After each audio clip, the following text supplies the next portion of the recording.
মানববন্ধন। এরপরে এই প্রতিবাদী মানববন্ধনে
তারা ইতিহাসের খাস্তা করে নিক্ষিপ্ত হয়েছে।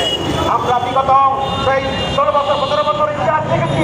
তাদেরকে বলবো, হিন্দু সমাজ যারা আছেন তাদেরকে বলবো, তারা প্ররোচনায় না আকুল আবেদন ঘটিয়া জমি সংক্রান্ত সেই আব্দুল্লাহ মাহমুদি।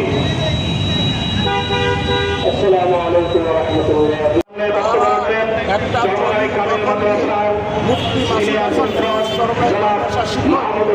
এবং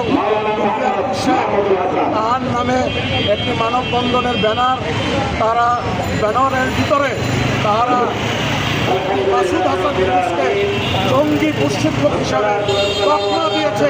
আমরা এর চরম প্রতিবাদের জন্য এই জঙ্গি প্রশিক্ষক এটা তারা প্রত্যাহার করবে এবং ক্ষমা চাবে, এজন্যই আজকে মানববন্ধন।